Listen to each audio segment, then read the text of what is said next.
Ilagay mo na dyan, oh.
Very refreshing, lalo na kapag bago kang ligo.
Baka may kalunggay dyan.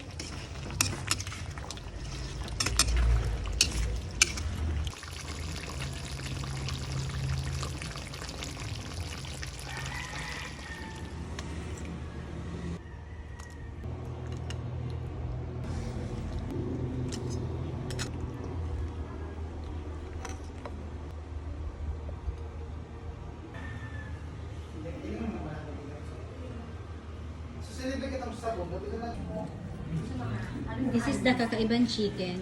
Wow! Kanto style. Sarap! Kanto style. Ha? Kanto style. Yung sa park na chicken na lasa. Iyo. May egg?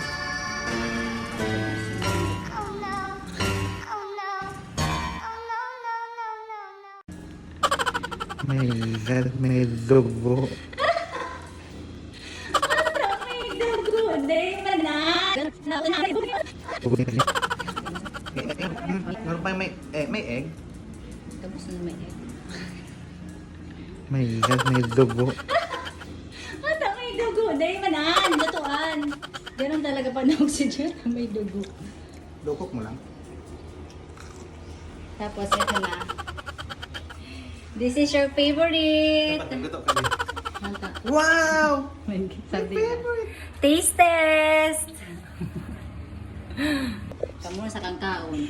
Nag-order kami ni Mama sa Facebook. Na ano? Pure of gata, no water, all gata.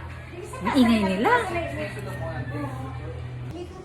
Ayan, oh, babawi na ako sa iyo, Papa, ha. Ang sahog niya niyan ay ano, seafood na. Then, dapat meron tayong mangustin, meron tayong healthy na fruits. Pero dapat kinakain kasi ang fruits before kumain. So yan, may libreng langgam.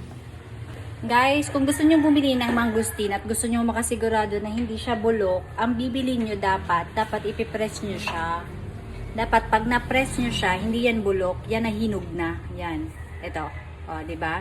Pag napipress siya, yan ang bilhin nyo. Pag hindi siya malambot, matigas siya, wag nyo bilhin. Ito yung hinog na.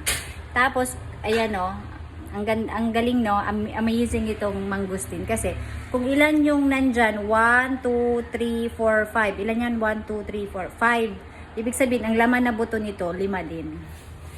Try natin. Hindi pa ako nagsusuklay. So, 5 ang buto. Ano ba yan? Ay, nahulog yung isang buto. Ito yung isa. So, ang laman niya ay 5. 1, 2, 3, 4, 5. Diba? Amazing. O, yan. 5 din. So, kung ilan yung nandito, ayan. 1, 2, 3, 4, 5, 6. O, ibig sabihin, 6 ang, hindi pa nabuto. 6 ang ganyan niya. Kasi ang buto nito, isa lang. Ito lang. So, 6 ang laman niya. Ito, 5. So, let's eat before tayo mag-lunch. Ang sarap ng mangustin. Very healthy din daw to. Ang tamis. Grabe ah. Sa puro ko to nabili. 120 ang kilo. Ang sarap. Tapos yung iba, kinukuha nila tong balat. Pinapakuluan nila. Tapos iniinom nila. Ba't nga hindi ko ginagawa? Ginagawa mo, ma? Pigpakulan mo ini, ma? Ito. Mga katamad, wag na. Tapon na natin.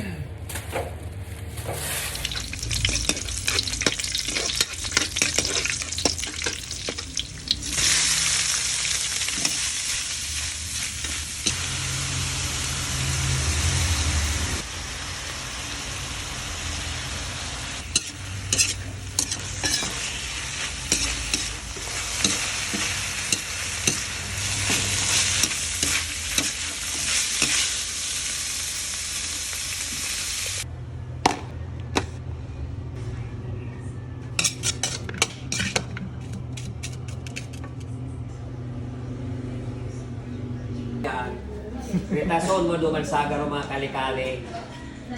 Tapos Dahil ako tatao mag-ubak, wara ka, kaya ang sabi ni Willie Ong, sabi ni Doc Willie Ong, ang Bala ano nangyari sa buhay niya. Pwede niya pikubakan. ang nutrients uso. nasa balat, kaya hindi ko ito binalatan.